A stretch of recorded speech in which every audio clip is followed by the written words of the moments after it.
ำลังฟังสถานีวิทยุกระจายเสียงแห่งประเทศไทยจังหวัดลำปาง FM 97 MHz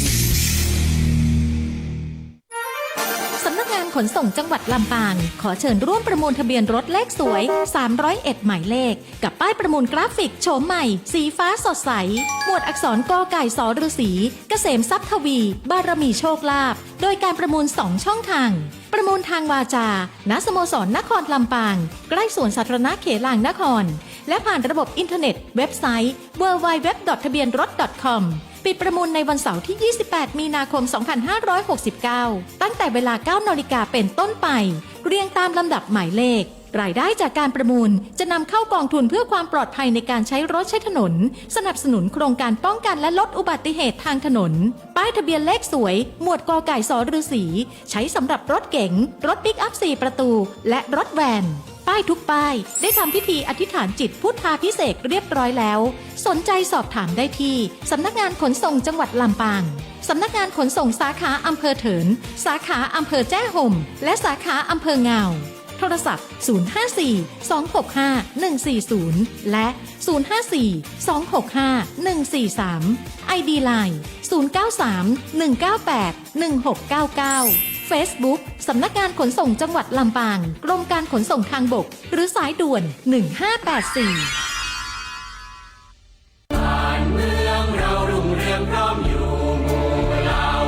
ชาติศาสนาพระมหากษัตริย์คือสถาบันหลักที่อยู่คู่ประเทศไทยมายาวนานความมั่นคงของชาติไม่ได้อยู่ที่ใครคนใดคนหนึ่งแต่อยู่ที่ความเข้าใจและความตระหนักรู้ของพวกเราทุกคนร่วมกันปลูกฝังความภาคภูมิใจในความเป็นไทยศึกษาประวัติศาสตร์วัฒนธรรมและคุณูปการของสถาบันหลักเพื่อส่งต่อความเข้มแข็งนี้สู่ลูกหลานเราคือพลังรักชาติร่วมสร้างสรรค์และปกป้องผืนแผ่นดินไทยด้วยจิตสำนึกที่ดีสำนักงานประชาสัมพันธ์ที่ 3 กรมประชาสัมพันธ์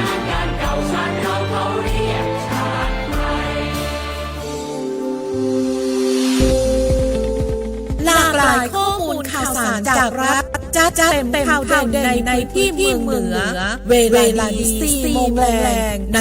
รายการอู้ข่าวจากเหนือตามสถานีวิทยุแห่งประเทศไทยภาคเหนือตอนบน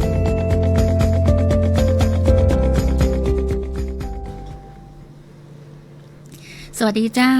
นำคุณผู้ฟังเข้าสู่รายการอู้ข่าวเจ้าเหนือกับทีมงานสวทลำปางเจ้าวันนี้เข้าปะกันวันพุธที่25 กุมภาพันธ์ 2569อยู่กับข้าเจ้าชุติการเหล่าชัยเจ้าครับนาตีดำเนินรายการในช่วงของอู้ข่าวเจ้าเหนือในวันนี้เจ้าในช่วงแรกนี่เราไปกันที่ช่วงข่าวสารบ้านเฮาเจียงใหม่ลำพูนลำปางแม่ฮ่องสอนกันเจ้าอู้ข่าวเจ้าเหนือช่วงข่าวสารบ้านเฮาเจียงใหม่ลำพูนลำปางแม่ฮ่องสอน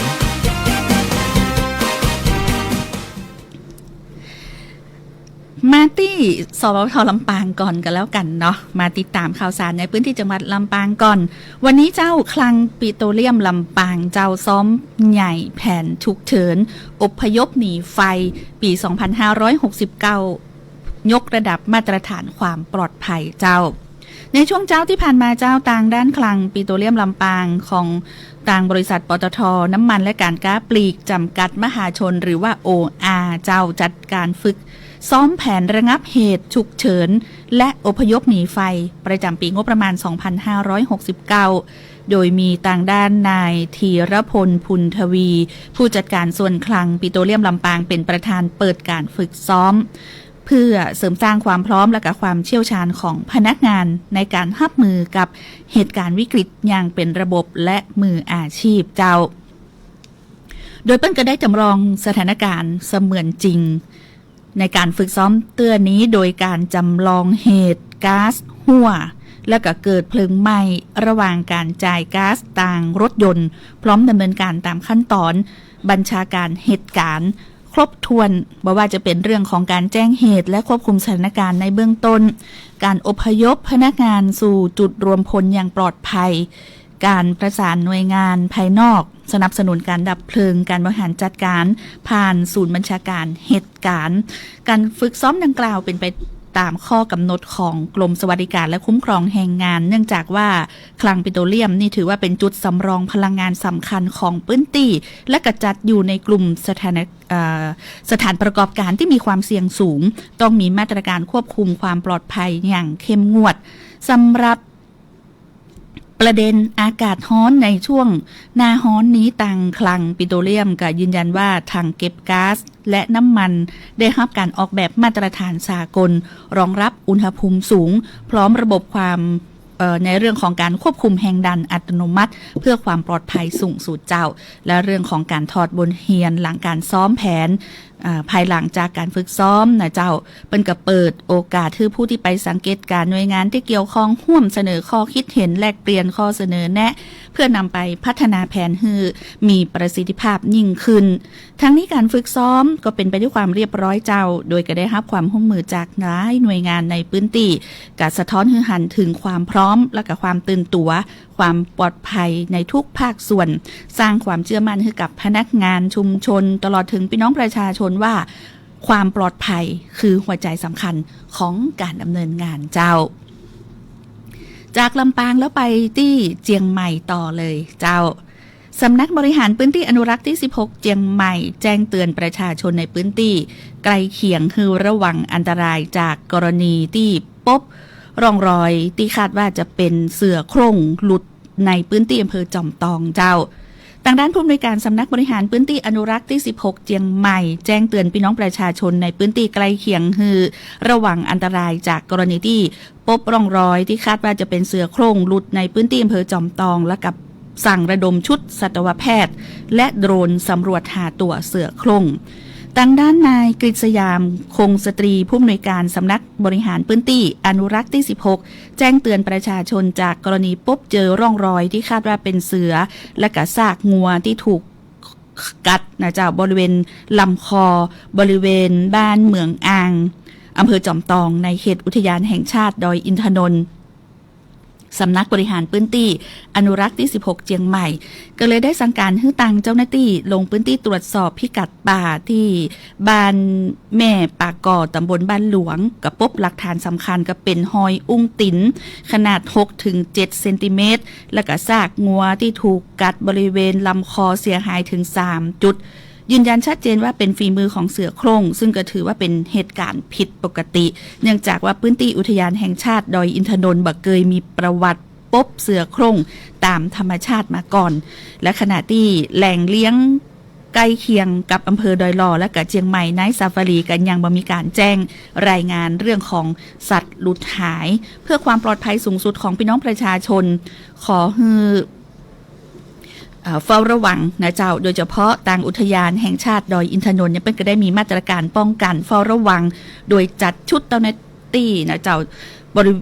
ในการบินโดรนสำรวจพื้นที่ป่าบริเวณโดยรอบว่าโดยเฉพาะป่าก็จะเป็นป่าเต็งรังป่าเบญจพรรณก็มีการเตรียมชุดสัตวแพทย์พร้อมปฏิบัติหน้าที่หากว่าพบเจอเสือนะเจ้าแล้วก็แจ้งเตือนพี่น้องประชาชนที่อยู่โดยรอบบริเวณถ้าหากว่าพบซากงัวก็ให้ระวังอันตรายจากเสือโคร่งตยและก็ได้มีการจัดชุดเจ้าหน้าที่ประสานผู้ใหญ่บ้านเพื่อความช่วยเหลือประชาชนเจ้าของนะเจ้าแล้วก็ทางด้านปศุสัตว์นะเจ้าก็ต้องประกอบบอกว่าตอนสัตว์เลี้ยงเขาคอกเนาะพร้อมออกประกาศเตือนให้กับประชาชนพื้นที่โดยรอบเนี่ยงดการเข้าป่าโดยเด็ดขาดเจ้าซึ่งอาจจะก่อให้เกิดอันตรายต่อชีวิตได้หากพบเห็นเบาะแสหรือว่าสิ่งผิดปกติขอให้แจ้งเจ้าหน้าที่1362สายด่วนของกรมอุทยานทันทีเนอะอยู่ที่เชียงใหม่อยู่เจ้าที่อำเภอฝางเจ้าได้มีการผนึกกำลังภาคีเครือข่ายจัดงานคุ้มครองสิทธิพิทักษ์ประชาชนสร้างสังคมที่เท่าเทียมเจ้าตรวจ DNA ช่วยกลุ่มเปราะบางคืนสิทธิสัญชาติไทยที่หอประชุมที่ว่าการอำเภอฝางตำบลเวียงอำเภอฝางจังหวัดเชียงใหม่ว่าที่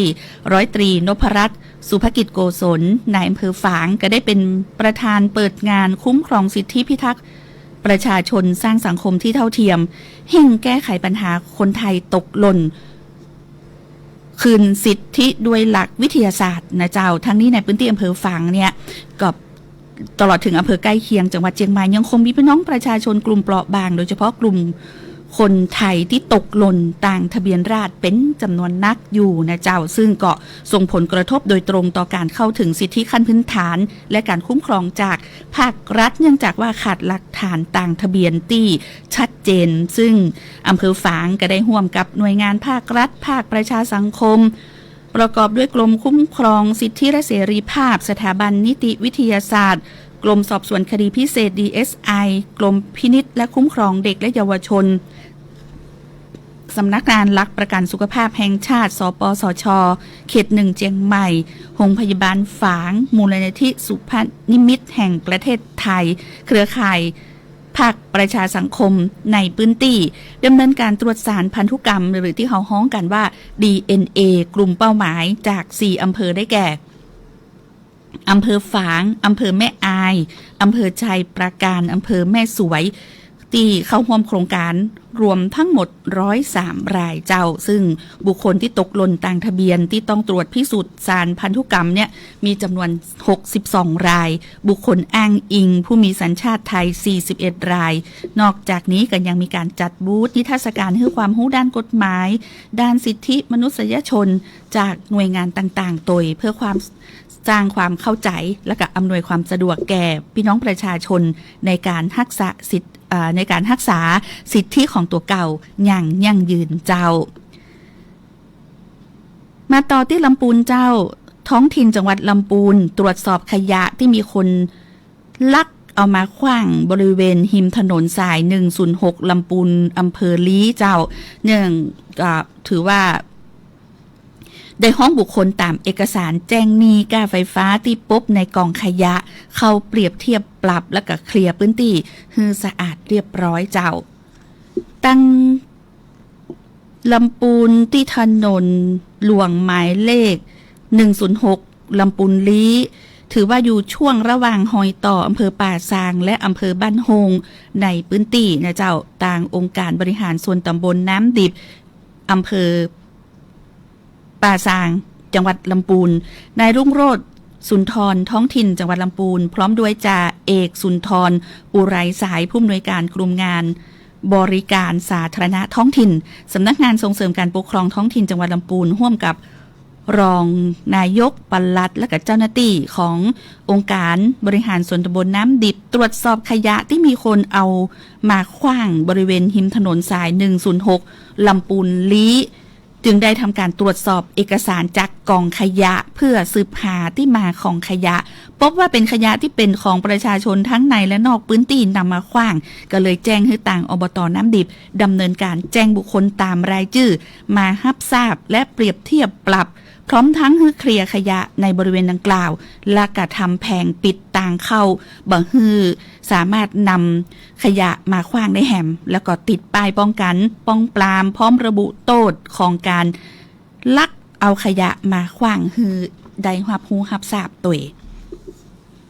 ไปต่อที่แม่ฮ่องสอนเจ้าทางด้านมูลนิธิราชประชานุเคราะห์จังหวัดแม่ฮ่องสอนเจิญสิ่งของพระราชทานมอบผู้ประสบเหตุอัคคีภัยที่อำเภอขุนยวมเจ้าที่บ้านเลขที่791/1หมู่ที่1ตำบลขุนยวมอำเภอขุนยวมจังหวัดแม่ฮ่องสอนนายวิบูลย์แววบัณฑิตผู้ว่าราชการจังหวัดแม่ฮ่องสอนเป็นประธานกรรมการมูลนิธิราชประชานุเคราะห์ประจำจังหวัดแม่ฮ่องสอนได้มอบหมายให้ต่างด้านนายนิวัฒน์งามธุระรองผู้ว่าราชการจังหวัดแม่ฮ่องสอนเป็นประธานในพิธีเจิญสิ่งของพระราชทานจากมูลนิธิราชประชานุเคราะห์ในพระบรมราชูปถัมภ์มอบให้กับผู้ประสบเหตุอัคคีภัยเพื่อบรรเทาความเดือดร้อนในเบื้องต้นและก็สร้างขวัญกำลังใจแก่ผู้ประสบภัยดังด้านนายวลิชาติปานชูนายอำเภอขุนยวมนายสายันกาวีวงศ์หัวหน้าสำนักงานป้องกันและบรรเทาสาธารณภัยจังหวัดแม่ฮ่องสอนพร้อมด้วยสำนักงานเหล่ากาชาติจังหวัดแม่ฮ่องสอนผู้แทนส่วนราชการที่เกี่ยวข้ององค์กรปกครองส่วนท้องถิ่นผู้นำชุมชนตลอดถึงประชาชนจิตอาสากับเข้าร่วมในพิธีโดย สืบเนื่องจากเมื่อวันที่19กุมภาพันธ์ที่ผ่านมาเวลาประมาณ3:10 นาทีได้เกิดเหตุอัคคีภัยที่บ้านเลขที่791/1หมู่ที่1ตำบลขุนยวมอำเภอขุนยวมจังหวัดแม่ฮ่องสอนส่งผลให้บ้านพักอาศัยของนางสาวจิดาภาวงสุวรรณได้รับความเสียหายบางส่วนโอกาสนี้รองผู้ว่าราชการจังหวัดลำปางพร้อมด้วยคณะกรรมการเหล่ากาชาติจังหวัดหัวหน้าส่วนราชการและหน่วยงานที่เกี่ยวข้องได้ลงพื้นที่เยี่ยมเยียนและให้กำลังใจผู้ประสบภัยพร้อมนำสิ่งของพระราชทานมอบเพื่อบรรเทาความเดือดร้อนในเบื้องต้นและก็มอบหมายให้ต่างหน่วยงานที่เกี่ยวข้องเร่งสำรวจความเสียหายเพื่อเสนอคณะกรรมการให้ความช่วยเหลือประชาชนขององค์กรปกครองส่วนท้องถิ่นให้ได้พิจารณาหาความช่วยเหลือตามระเบียบต่อไปที่แม่เสรียงเจ้าสบอ16สาขาแม่เสรียงมีการบูรณาการร่วมกับทุกภาคส่วนคิกออฟป้องกันและแก้ไขปัญหาไฟป่าสร้างจิตสำนึกประชาชนหยุดเผาลดฝุ่น PM 2.5 เจ้าที่สำนักบริหารพื้นที่อนุรักษ์ที่16สาขาแม่เสรียงจัดกิจกรรมวันรณรงค์ฮือปลอดควันพิษจากไฟป่า24กุมภาพันธ์ประจำปี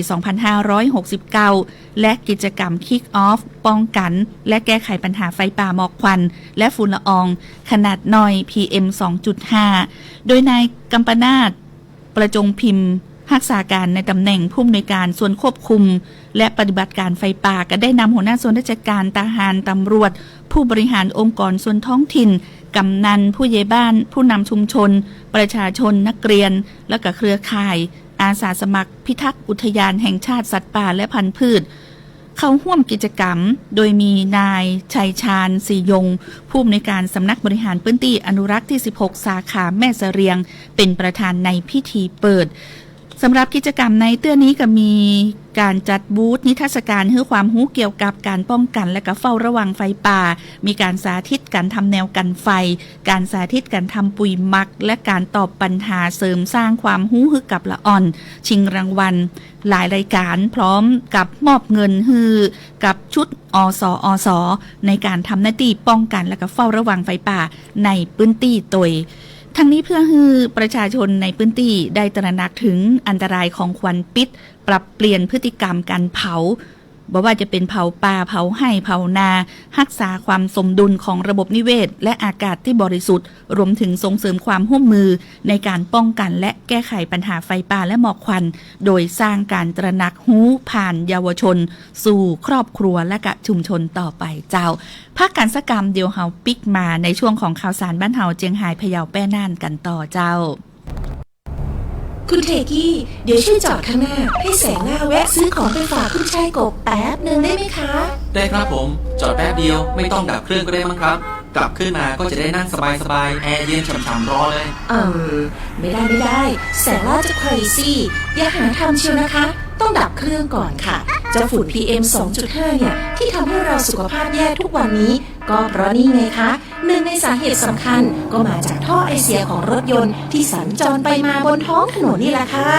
รับทราบครับผมเช็ครถลดฝุ่นไม่ปรับแต่งเครื่องยนต์เพิ่มเติมไม่บรรทุกน้ำหนักเกินที่กัดลดการใช้รถยนต์ส่วนตัวหันมาใช้ขนส่งสาธารณะแทนทางเดียวกันไปด้วยกันลูกหนานโอ้ my god ทำถึงมากค่ะ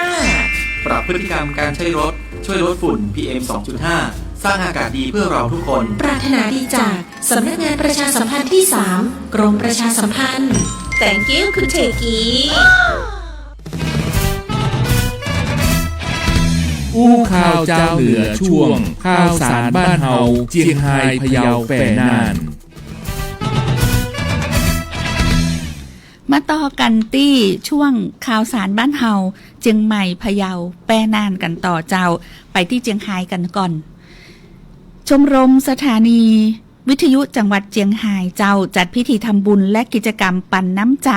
เพื่อผู้ยากไร้เนื่องในวันวิทยุกระจายเสียงแห่งชาติ25กุมภาพันธ์วันนี้เพื่อความเป็นสิริมงคลพร้อมอุทิศส่วนกุศลให้กับสมาชิกผู้ที่ล่วงลับไปแล้วเจ้าแล้วก็ส่งต่อกำลังใจให้กับประชาชนกลุ่มเปราะบางในพื้นที่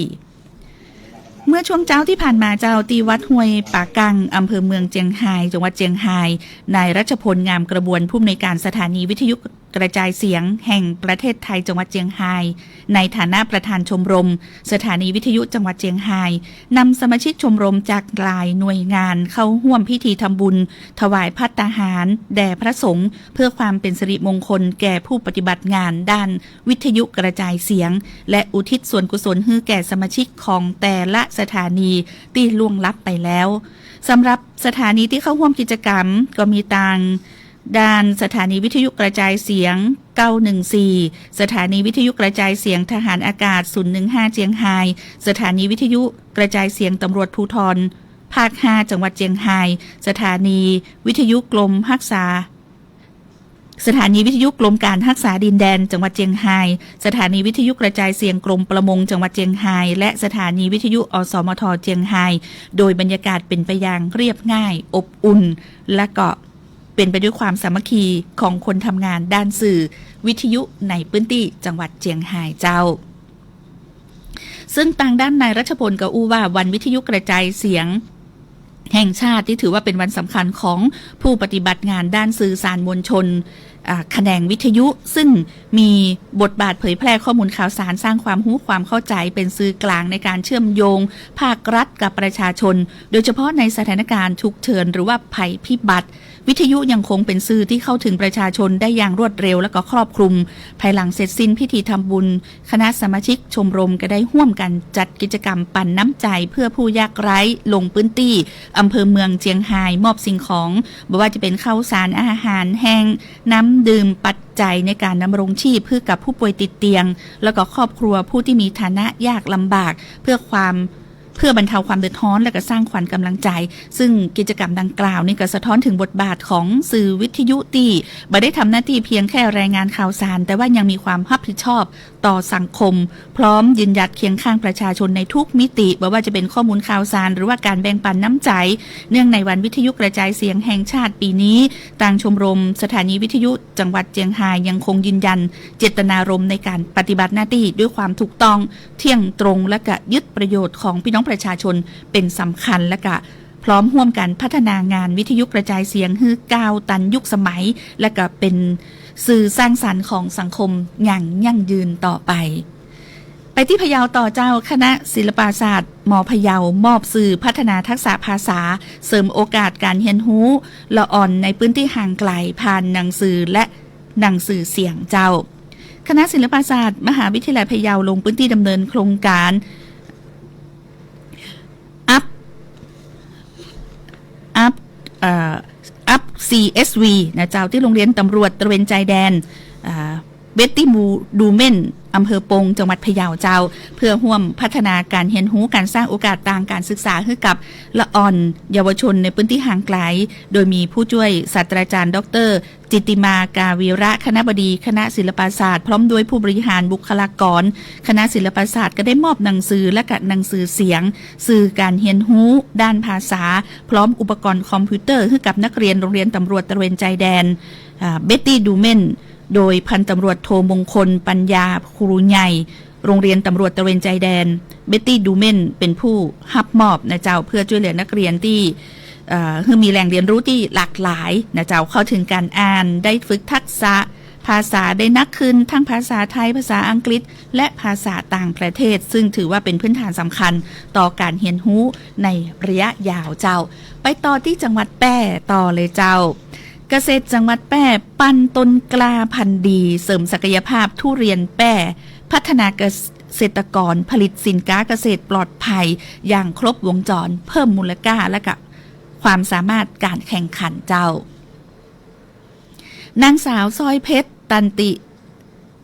รัตนานนท์เกษตรจังหวัดแพร่มอบหมายให้ต่างเจ้าหน้าที่กลุ่มยุทธศาสตร์และสารสนเทศสำนักงานเกษตรจังหวัดแพร่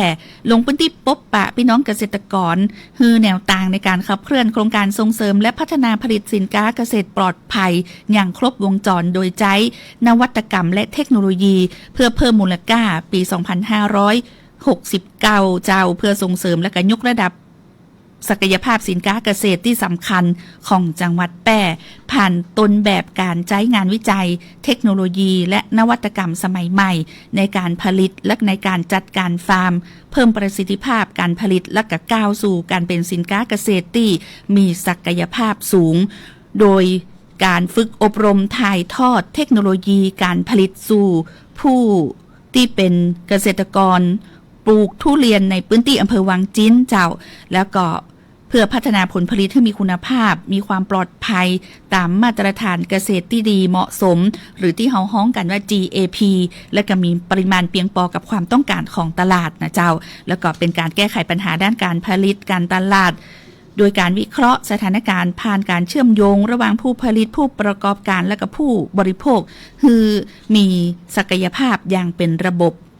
โดยจะทำให้ผลผลิตทุเรียนของจังหวัดแพร่เนี่ยสามารถแข่งขันได้ตลอด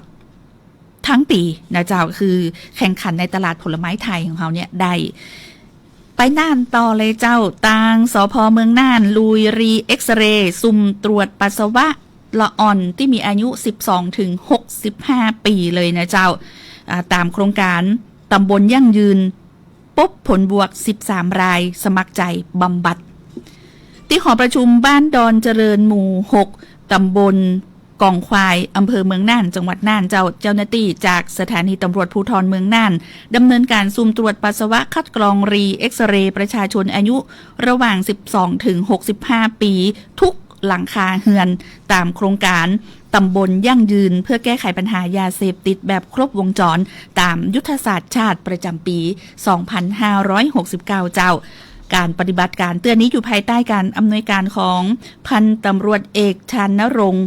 รัชตะประธานผู้กำกับการสถานีตำรวจภูธรเมืองน่านเจ้าได้มอบหมายให้ต่างด้านพันตำรวจโทอาทิตย์เหลียวสิริพงศ์รองผู้กำกับการปราบปรามพันตำรวจโทการณัฐกรกุณา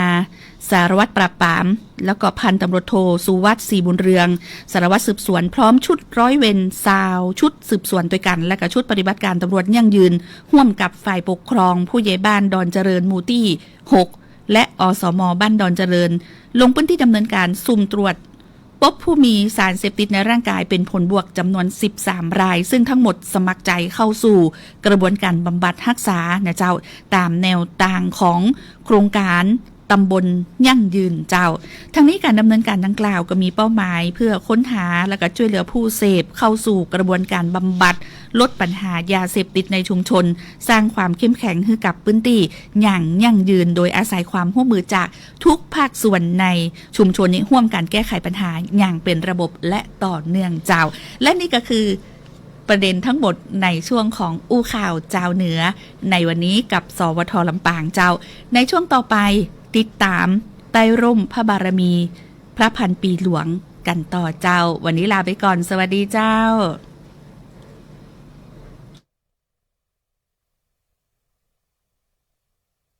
วันจันทร์ถึงวันศุกร์เวลาดี 4 โมงแรงทางสวท.ลำปาง FM 97 เมกะเฮิรตซ์สวท.ลำพูน FM 95 เมกะเฮิรตซ์สวท.พะเยา FM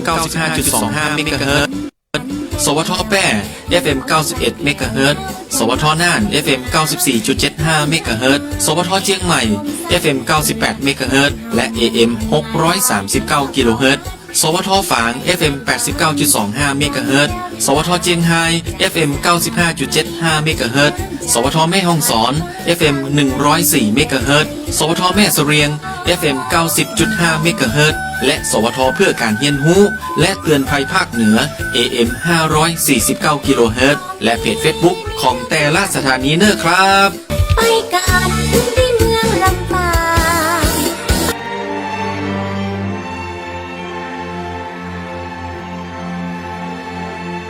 สถานีวิทยุกระจายเสียงแห่งประเทศไทย 70 สถานีทั่วทุกภูมิภาคเสนอรายการใต้ร่มพระบารมีพระพันปีหลวง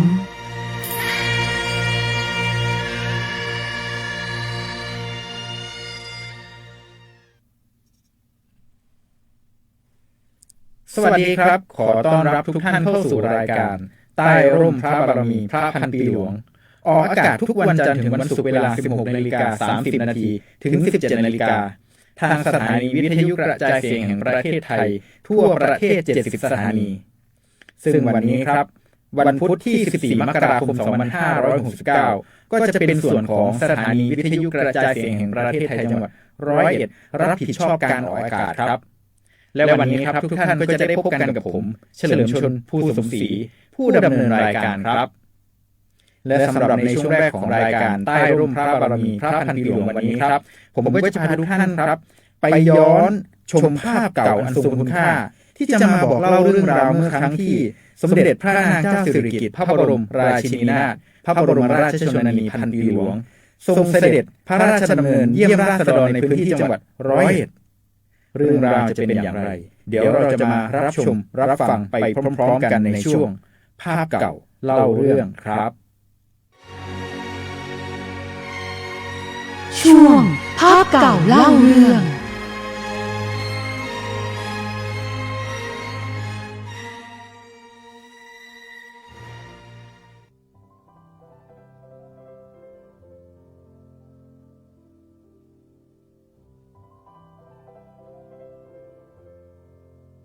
หากจะกล่าวถึงดินแดนที่เปี่ยมไปด้วยจิตวิญญาณแห่งการทอผ้าและความจงรักภักดีที่อย่างรากลึกในหัวใจของชาว101โครงการส่งเสริมศิลปาชีพอำเภอโพชัยจังหวัด101คือประจักษ์พยานที่สำคัญยิ่ง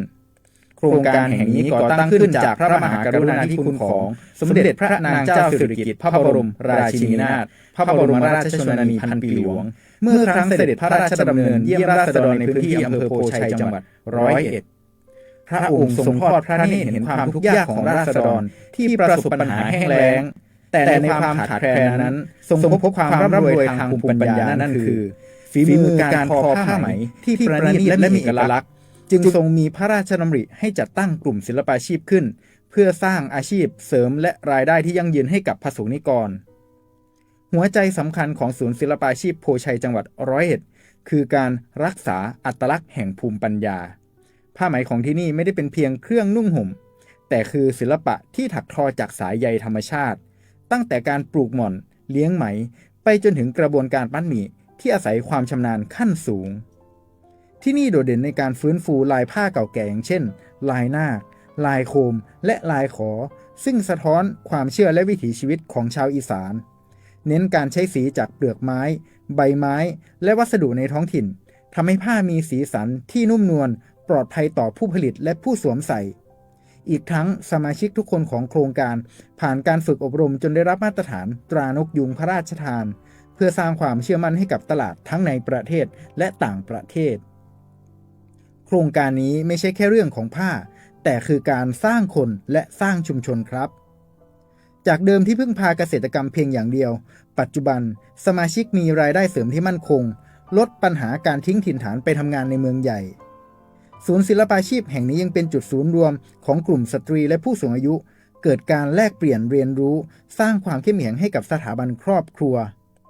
รวมไปถึงการสืบสานสู่คนรุ่นหลังที่มีการจัดตั้งศูนย์เรียนรู้เพื่อให้เยาวชนในอำเภอโพชัยจังหวัด101ได้เข้ามาศึกษาเทคนิคในการทอผ้าเพื่อไม่ให้มรดกทางวัฒนธรรมนี้สูญหายไปกับกาลเวลาในปัจจุบันโครงการส่งเสริมศิลปาชีพอำเภอโพชัยจังหวัด101ไม่ได้หยุดนิ่งอยู่กับที่มีการปรับตัวเข้าสู่ยุคสมัยใหม่ด้วยแนวทางการพัฒนาลวดลายให้มีความร่วมสมัยสามารถสวมใส่ได้ในชีวิตประจำวันและตัดเย็บเป็นชุดสากลได้มากขึ้น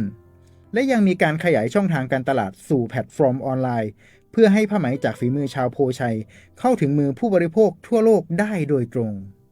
สุดท้ายนี้โครงการส่งเสริมศิลปาชีพอำเภอโพชัยจังหวัด101เปรียบเสมือนแสงสว่างที่ส่องนำทางชีวิตของชาวบ้านในพื้นที่มุ่งมั่นพัฒนาฝีมือและรักษามาตรฐานงานหัตถศิลป์ไทยเพื่อสนองพระราชปณิธานในการอนุรักษ์สมบัติทางวัฒนธรรมของชาติและส่งเสริมคุณภาพชีวิตที่ดีของพี่น้องประชาชนอย่างยั่งยืนสืบไปเพราะผ้าไหมทุกผืนจากโพชัยคือสายใยแห่งความรักและความภาคภูมิใจของพี่น้องประชาชนชาวจังหวัด101ครับและด้วยสำนึกในพระมหากรุณาธิคุณอันหาที่สุดมิได้ทางรายการขอนำเสนอพระราชกรณียกิจที่ส่งเสริมเรื่องราวของผ้าไหมในพื้นที่จังหวัด101ในสารคดีเฉลิมพระเกียรติชุด รอยพระบาทแห่งศิลปาชีพจังหวัดร้อยเอ็ดในช่วงตามรอยพระเมตตาครับช่วงตามรอยพระเมตตา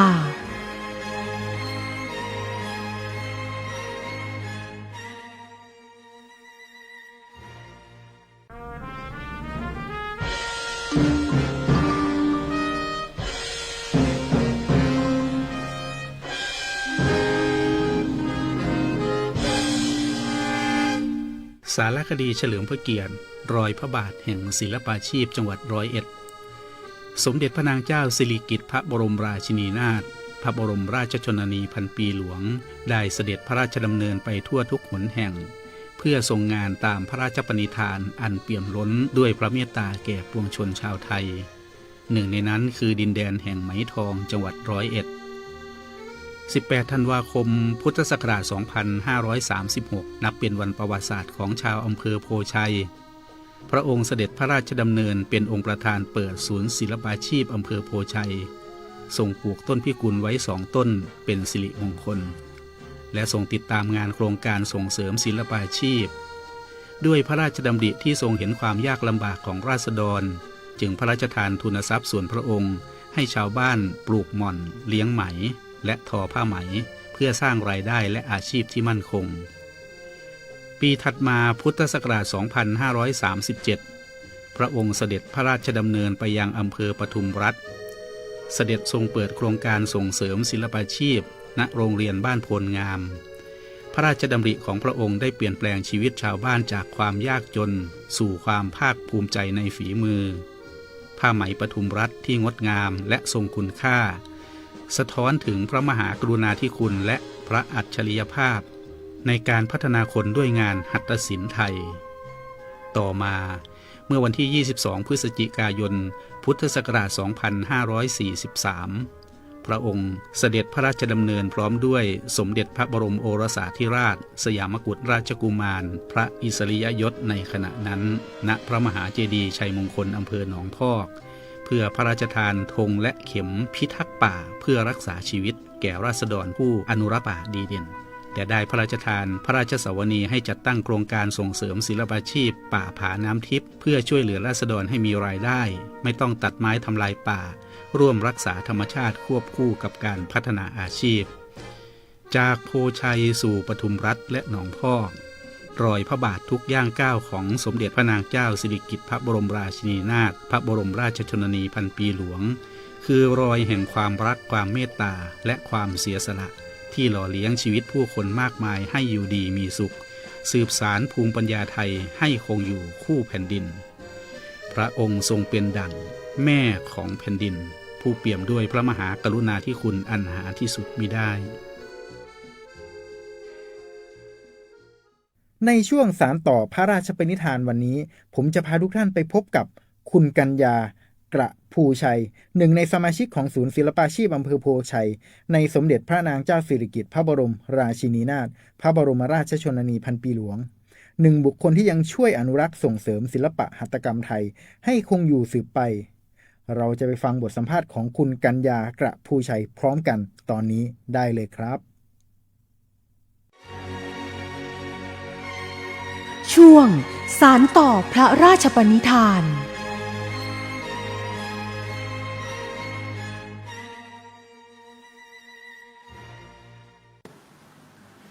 สวัสดีค่ะดิฉันนั่งกัญญากับผู้ช่วยค่ะอายุ50ค่ะเป็นสมาชิกศิลปาชีพอำเภอโพชัยค่ะค่ะสมัยก่อนตอนที่อายุยังบ่ทันเยอะนะคะไปทำงานต่างถิ่นค่ะไปรับจ้างรายวันที่นี่พ่อมีเหตุจำเป็นต้องมาอยู่บ้านก็ต้องมาเฮ็ดไร่เฮ็ดนาค่ะที่นี่พ่อมีตั้งศูนย์เพิ่นหาสมาชิกค่ะผู้เขาอบรมค่ะในการทอผ้าดิฉันจะได้มีโอกาสมา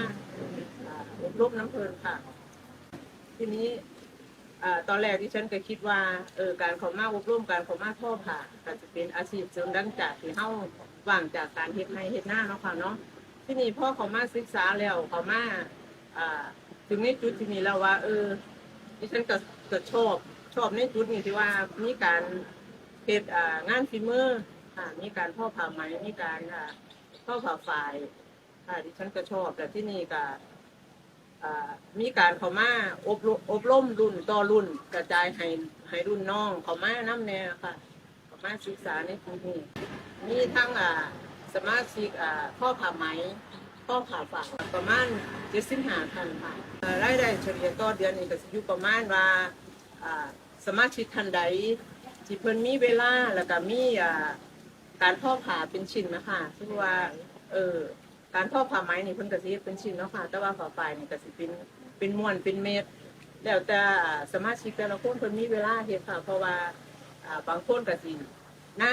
เพิ่นน้อยเพิ่นก็สิได้เข้ามาเฮ็ดก่อนเฮาจังซี่นะคะประมาณต่อเดือนก็เฉลี่ยได้ประมาณ 4,000 5,000 ค่ะบางคนที่เพิ่นมีเวลามากๆก็สิได้หลายเป็นคนนั้นค่ะค่ะที่นี่พอว่างจากการเก็บเกี่ยวแล้ว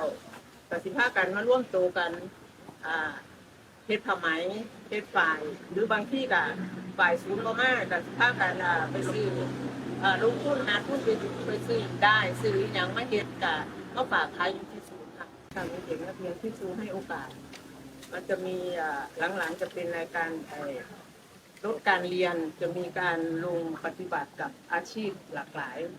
แล้วก็ทีนี้ก็จะมีที่ศูนย์เราที่ติดกับโรงเรียนเขาก็ให้โอกาสให้โอกาสนักเรียน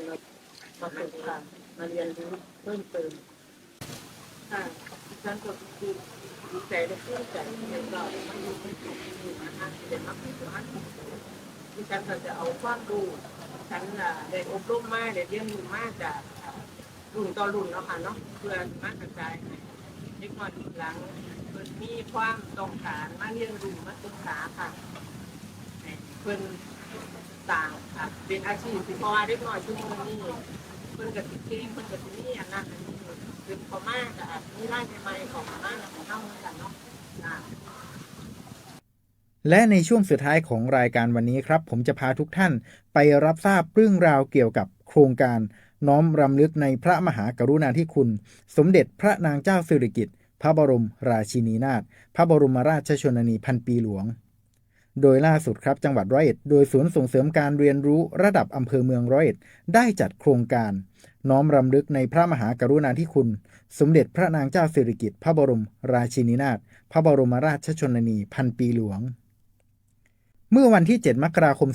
2569 เวลา 9:30 น.ณ ลานไซสำนักงานส่งเสริมการเรียนรู้ประจำจังหวัดร้อยเอ็ดอำเภอเมืองร้อยเอ็ดจังหวัดร้อยเอ็ดนายสดายุทธชัยราชนายอำเภอเมืองร้อยเอ็ดเป็นประธานในพิธีเปิดโครงการน้อมรำลึกในพระมหากรุณาธิคุณสมเด็จพระนางเจ้าสิริกิติ์พระบรมราชินีนาถพระบรมราชชนนีพันปีหลวงการจัดโครงการดังกล่าวนี้เป็นไปตามแนวทางของรัฐบาลที่ได้ประกาศไว้ทุกข์เพื่อแสดงความอาลัยและน้อมรำลึกในพระมหากรุณาธิคุณอันหาที่สุดมิได้ของสมเด็จพระนางเจ้าสิริกิติ์พระบรมราชินีนาถพระบรมราชชนนีพันปีหลวงพร้อมทั้งน้อมนำเอาพระราชดำริพระราชประนิธานพระราชกรณียกิจอันเป็นคุณูปการแก่ประเทศชาติและประสงนิกรชาวไทยมาประยุกต์ใช้ในชีวิตประจำวันกิจกรรมภายในงานประกอบไปด้วยนิทรรศการเฉลิมพระเกียรติพระราชประวัติและพระราชกรณียกิจการทำริบบิ้นสีดำแสดงความไว้อาลัยกิจกรรมอนุรักษ์ภูมิปัญญาท้องถิ่นอาทิการทำขนมไทยข้าวต้มหัวงอกภายใต้โครงการขนมไทยไม่สูญหายไปจากภาคอีสานมีการจำหน่ายผักสวนครัวปลอดสารพิษและผลิตภัณฑ์โอท็อปการนวดแผนไทยเพื่อสุขภาพมีกลุ่มเป้าหมายเป็นนักศึกษาสกรครูและบุคลากรทางการศึกษารวมถึงแขกผู้มีเกียรติเข้าร่วมกิจกรรมประมาณ300คนภายหลังพิธีเปิดครับประธานในพิธีและแขกผู้มีเกียรติได้เยี่ยมชมนิทรรศการมอบประกาศนียบัตรให้กับยอดนักอ่านประจำปี 2568 จำนวน3คนมีพิธีปล่อยคาราวานรถตู้และมอบกระเป๋าหนังสือมีกิจกรรมหนังสือติดล้อจำนวน10คันชมนิทรรศการและบันทึกการเรียนอำเภอเมืองร้อยเอ็ดฐานการเรียนรู้พระราชประวัติและพระราชกรณียกิจสมเด็จพระนางเจ้าสิริกิติ์พระบรมราชินีนาถพระบรมราชชนนีพันปีหลวงฝึกปฏิบัติการทำริบบิ้นสีดำแสดงความไว้อาลัย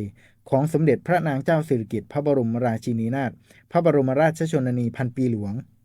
การฝึกปฏิบัติการทำขนมไทยตามโครงการขนมไทยไม่สูญหายไปจากภาคอีสานได้แก่หลักสูตรข้าวต้มหัวงอกน้ำอ้อยสดขนมดอกบัวจิ๋วขนมต้มสลัดโรและสาธิตการปลูกเห็ดขอนขาวเห็ดนางฟ้าและกิจกรรมต่างๆภายในงานอีกมากมายครับ ทุกท่านครับด้วยน้ำพระทัยของสมเด็จพระนางเจ้าสิริกิติ์พระบรมราชินีนาถพระบรมราชชนนีพันปีหลวงที่ทรงห่วงใยราษฎรของพระองค์จึงทรงมีพระราชดำริให้จัดตั้งโครงการส่งเสริมศิลปาชีพทั่วทุกภูมิภาคของประเทศเพื่อช่วยเหลือให้ราษฎรมีรายได้มีอาชีพสามารถพึ่งพาตนเองได้โดยไม่ต้องรอฝนฟ้าอากาศและยังส่งรับซื้อผ้าถองชาวบ้านมาจำหน่ายในราคาไม่เน้นเรื่องของกำไรหรือว่าขาดทุนดังพระราชดำริที่ว่าการขาดทุนของพระองค์คือกำไรของประชาชนและยังเป็นการอนุรักษ์ศิลปะหัตถกรรมงานฝีมือทางด้านการทอผ้าให้คงอยู่สืบไปสมดังพระสมัญญานามว่าแม่ของแผ่นดินทีมงานสวท.101ขอน้อมรำลึกในพระมหากรุณาธิคุณอย่างหาที่สุดมิได้ใต้ร่มพระบารมีของพระองค์จะสถิตอยู่ในใจตราบนานเท่านานวันนี้เวลาของรายการใต้ร่มพระบารมีพระพันปีหลวงหมดลงแล้วขอลาทุกท่านไปด้วยเวลาเท่านี้ครับสวัสดีครับ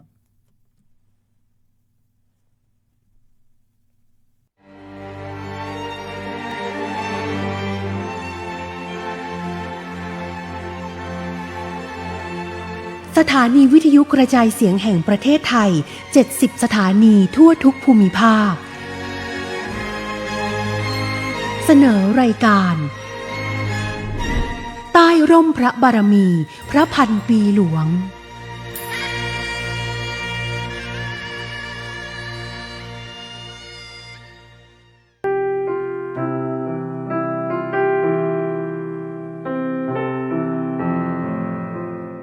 ภาพแห่งความทรงจำครั้งประวัติศาสตร์ในงานประเพณี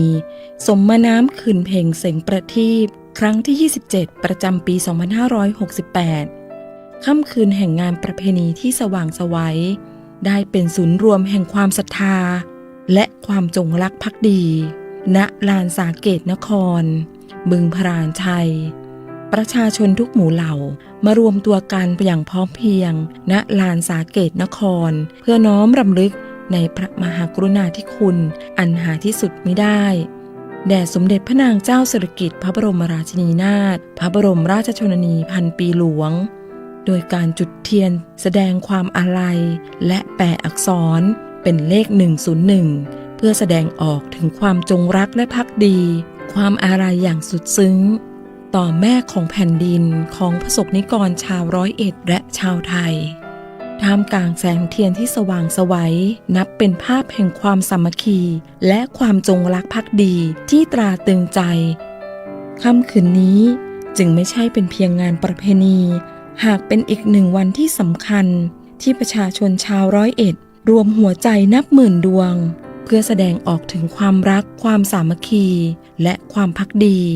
แด่สมเด็จพระนางเจ้าสิริกิติ์พระบรมราชินีนาถพระบรมราชชนนีพันปีหลวงแม่ของแผ่นดินทะสถิตในดวงใจตราบนิจนิรันดร์